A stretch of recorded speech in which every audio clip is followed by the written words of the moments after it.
everyone. Welcome to Church Online. We are so glad that you could join us today. My name is Megan, and I'm a pastor on staff here, and I have the privilege of hosting the service today.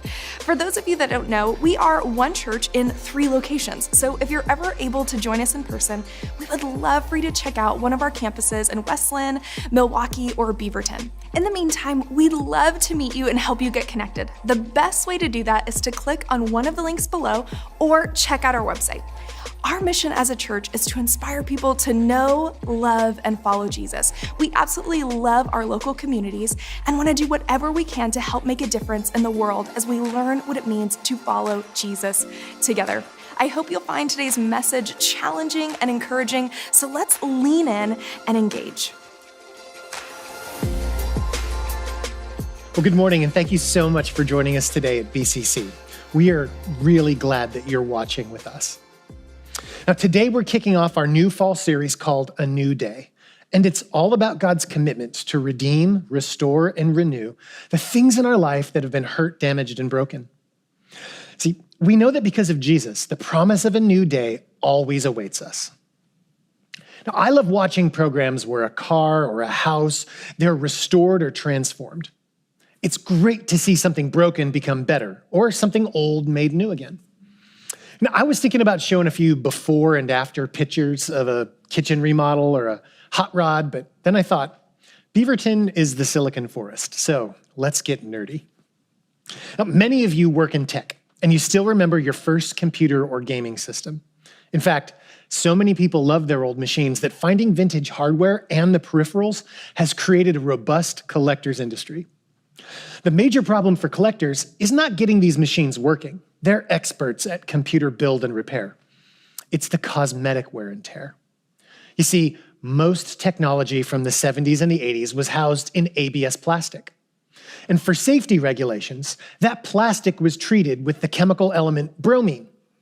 They did this to prevent fire and melting, but bromine begins to fade to yellow when it's exposed to ultraviolet light over time. This means that classic machines that work perfectly are usually incredibly discolored.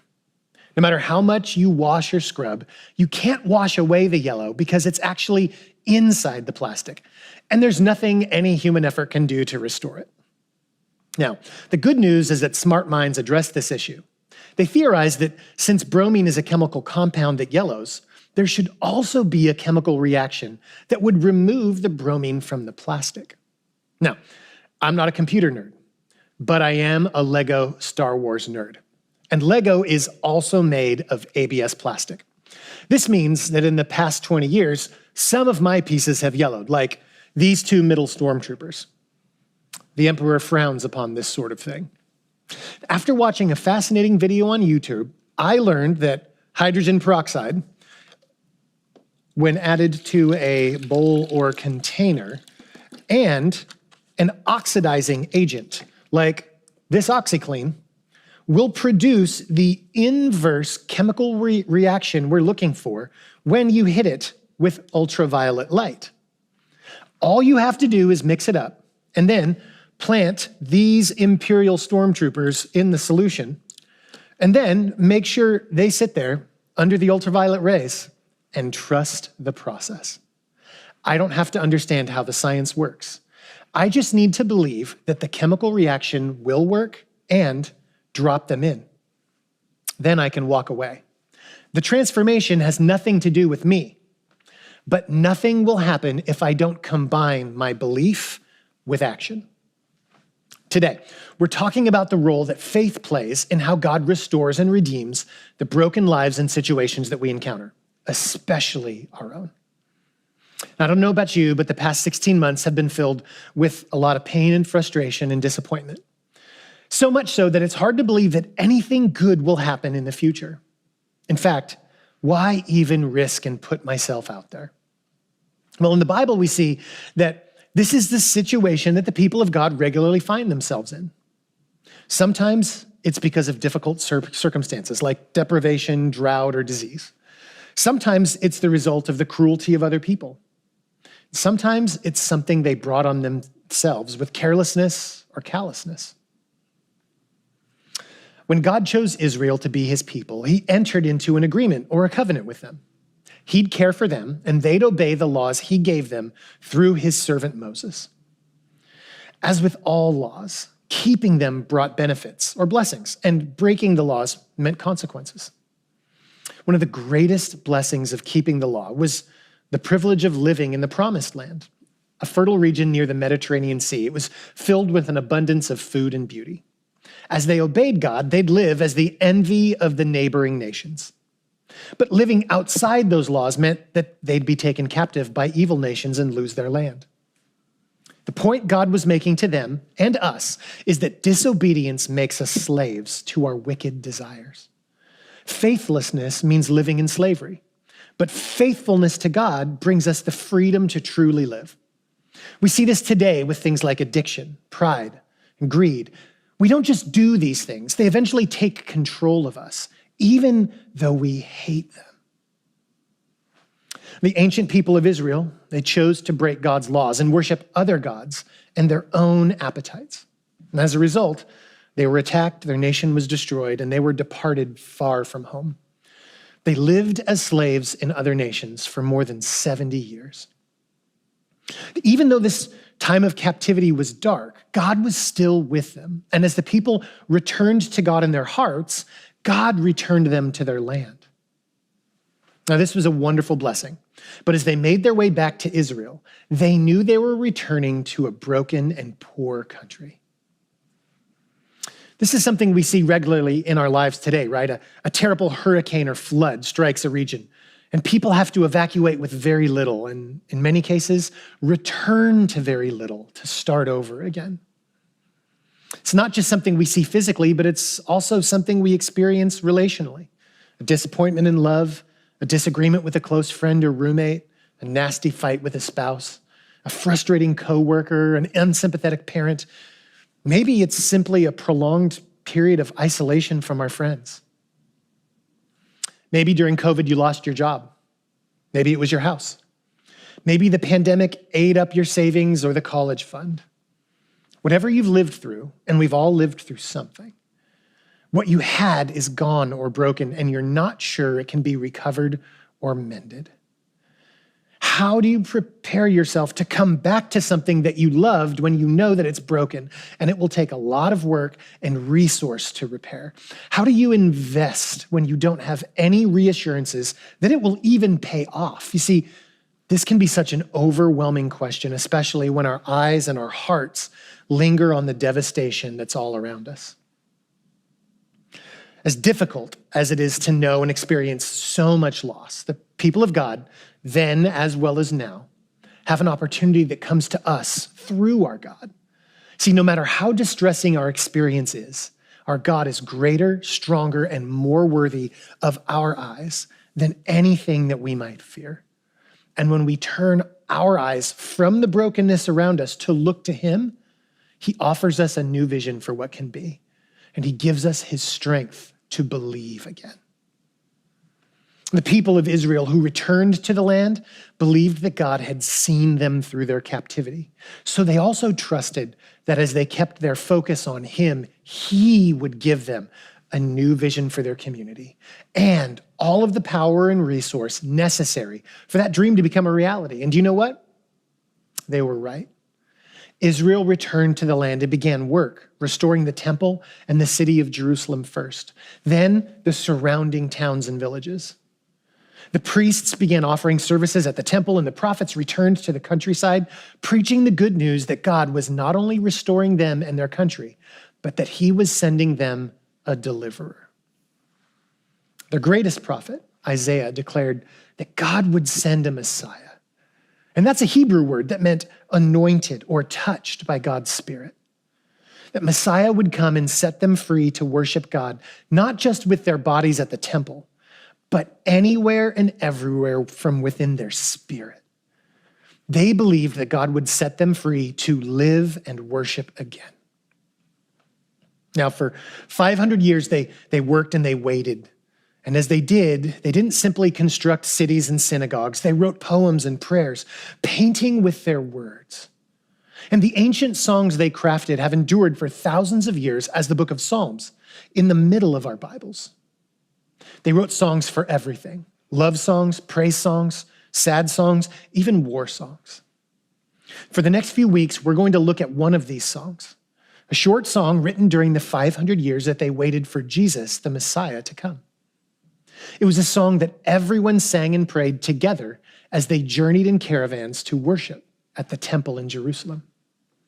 See, Jerusalem is a city built on a mountain, and that means you don't just go into Jerusalem, you go up to Jerusalem. And this was one of the songs you sang as you began your ascent to the city. This song describes the hearts and the minds of the people who returned from captivity. And it shows us how they put their eyes on God, how they placed their faith in him. And they began to dream, laugh, sing, and pray again. Psalm 126, starting in verse 1, it says this: "When the Lord brought back his exiles to Jerusalem, it was like a dream. We were filled with laughter, and we sang for joy. And the other nations said, 'What amazing things the Lord has done for them.'" Yes, the Lord has done amazing things for us. What joy. Restore our fortunes, Lord, as streams renew the desert. Those who plant in tears will harvest with shouts of joy. They weep as they go to plant their seed, but they sing as they return with the harvest. See, the people of God understood that even though God had done an amazing thing in protecting them during their captivity, they were still counting on him to sustain them as they undertook the work of rebuilding their country and reviving their people. There's so much packed into this song, but today I want us to dive into something that they sing in verse 5. In verse 5, they said, "Those who plant in tears will harvest with shouts of joy." And with this verse, the people of God are teaching us that faith is essential to the process of rebuilding and restoring anything. If God is going to use us to restore broken lives, broken systems, whether it's in our overall community, here at our church, or in our own lives and homes, we have to have faith that God will do something that we cannot. And if not, we will never attempt it. Now, the illustration here is growing crops. The crops essential to rebuilding their nation. Now, because you and I don't farmer, most of us, it's easy to miss this, but they deeply understood that planting is an act of faith. See, you and I can't make something grow.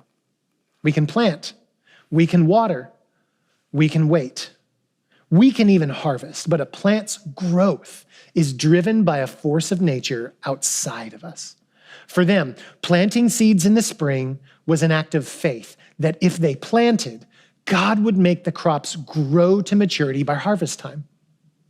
Planting is a demonstration to us of what faith truly is and what faith isn't. See, I think many of us think that faith is believing or thinking positive thoughts until our dreams come true. But that way of thinking reveals that we think faith is what makes things happen. Faith is important. Placing our faith in God is essential because it's God who restores broken things, not the concept of faith. Beyond this, faith isn't just hoping that God will do something good and then laying back or jumping back into doing our own thing. Faith is more than an internal belief. It's also having the confidence to act on that belief. Don't forget that the Bible's definition of faith, found throughout the entire book, and especially in Hebrews chapter 11, is choosing to trust God and then acting in ways that demonstrate our belief. This is why it says, by faith, Noah built an ark. Abraham offered Isaac. Isaac blessed Jacob. Moses left Egypt. The entire chapter describes the people that God uses to accomplish his kingdom work, and they all demonstrated an inner confidence and an outer action because their inner faith is what pleased God. They knew he would bless their actions. This means that when we're living lives of faith, we're believing what God says and then acting in ways that demonstrate it before the success, before the blessing. We don't have to know how it works. We just have to do it. See, we believe that if we seek after him, we will find him. So we set aside time for prayer and study, anticipating he will speak to our hearts with healing words and convicting commands for us to obey. We believe that he will protect and provide for us, so we don't tear others down or take what is theirs to provide for ourselves, even when everyone else is. We believe that God's Spirit fills us with his character in us and through our suffering. So instead of trying to accumulate social or political power and financial wealth in order to prevent earthly difficulty, we serve humbly and sacrifice beautifully in order to become more like Jesus. Faith is believing God with our hearts and minds and then proving it with our hands and feet. Now, the next part that I want you to see is the emotional condition of the people when they were demonstrating their faith. It says that they planted in tears. They were stricken with grief over the desolation they experienced and how far away from good their circumstances were. And they still made the hard choice to go out and work with tears on their cheeks. They didn't ignore it. They didn't stuff it down. They didn't fake it till they made it. And they also didn't let their grief and suffering paralyze them. They didn't let it drive them to overfunction, and they didn't let it overwhelm them into underfunction. Each person listed in Hebrews chapter 11, but especially the childless Sarah, the husbandless Ruth, Rahab the sex worker, they demonstrated faith in God during their desperation. They trusted and acted under duress, and God restored not just their misfortunes, but the fortunes of all of his people through them. This is so important for each and every one of us to grasp. We don't wait for our feelings to change until we believe again. We believe again because that's how God changes our feelings. We believe again because that's how God changes our feelings. We all know about Dr. King's I Have a Dream speech. It was given on August 28th, 1963. What most of us don't know about it is that Dr. King didn't plan on giving it that day. He went to the podium with a speech called Normalcy, Never Again. And he wasn't planning to talk about the dream of racial justice and reconciliation that God had given him years earlier. But gospel singer Mahalia Jackson, who had sung earlier that day, yelled, "Tell them about the dream, Martin." Clarence B. Jones was there, and he watched the moment of transformation come across Dr. King's face. In his book, Behind the Dream, he says this, "I leaned over and said to the person standing next to me, these people out there today don't know it yet, but they're about ready to go to church." From his body language and the tone in his voice, I knew Martin was about to transform into the superb Baptist preacher he was. And honoring Jackson's request, he declared, "I have a dream." Dr. King could have waited for a time when he felt like giving it, maybe when people were more comfortable hearing it, after he'd made a little more progress. But he dared to share the dream when he wasn't feeling it, when the dream felt so far away. And it changed his tone. And that tone didn't just change him, it changed the way we feel now. That's how faith works. We believe and we step out. And in that open and risky space, that's where God meets us. That's why the song says, those who plant in tears will harvest with shouts of joy. There's always a time between waiting where our faithful actions have not yet reached the fulfillment of God's promises. And that time is often a time of sadness and hardship. It's a time that God rarely remedies immediately. But he promises to be present and comfort us as we are stretched and grown. And as we wait, we have hope, because in God's presence, we always have hope. Hope that his mighty power will come through for us in the same way that he came through for Sarah by providing her a son in Isaac, and in Ruth with a faithful husband in Boaz, and rescuing Rahab, bringing her into the people of Israel and the bloodline of Jesus himself each of them planted in tears, but harvested in joy. And their lives are a testimony to us that if we're going to face the difficulties and disasters of our lives, whether they were brought about by COVID, common cruelty, or our own carelessness, we have to remember that we aren't going to be the one who repairs, restores, or revitalizes our lives. God will, and he'll do it when we believe that he'll grow what we plant into a harvest of joy again.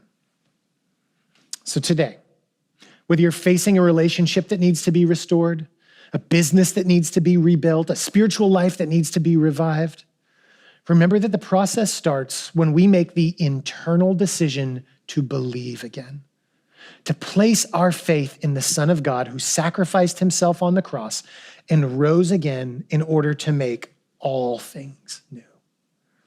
Just like the people of Israel 2,500 years ago, we demonstrate our faith with specific actions that God blesses because he is pleased with the condition of our hearts. The author of Hebrews says it like this in Hebrews 11, "It is impossible to please God without faith. Anyone who wants to come to him must believe that God exists and that he rewards those who sincerely seek him." Our trust in the God who redeems us is demonstrated by faithful actions that seek him first. And then we wait to see how he redeems and restores the broken people and places we bring before him.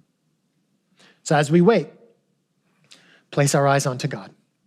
This means taking our eyes off the past, how things were, what we used to have, what used to be, taking our eyes off all the problems, taking our eyes off trying to figure out why it happened or whose fault it was, and choosing to look at God instead.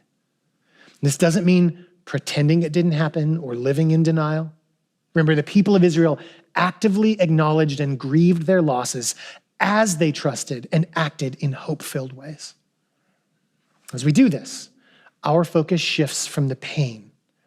And as God heals our hearts, he gives us a new vision to believe in and things to work towards.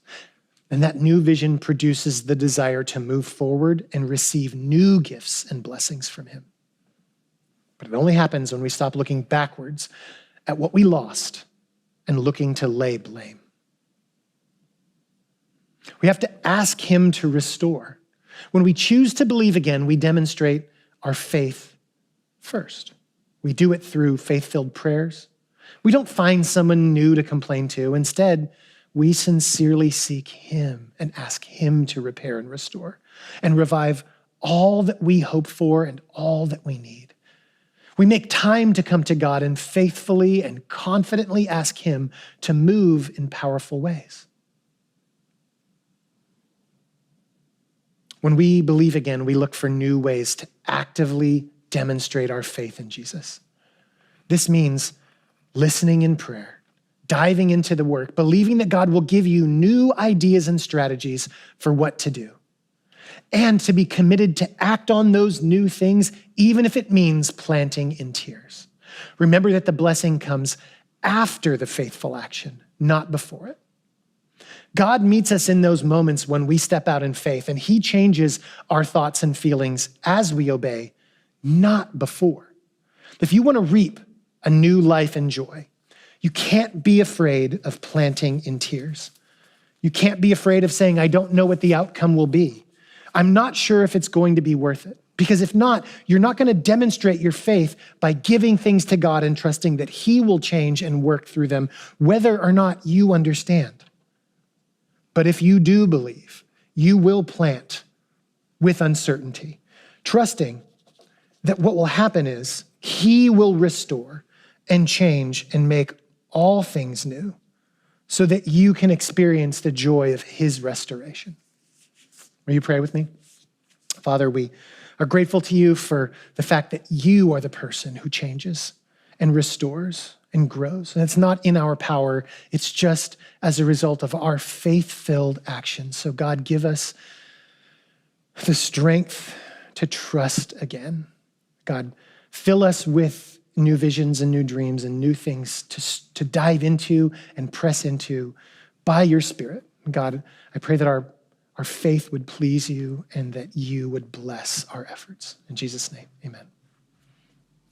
Thank you so much for joining us today. We're glad that you did. If you'd like to get connected or do more in checking in and taking your next steps of faith, or even find out how you might be able to come visit us in person, visit the website, beaverton.cc.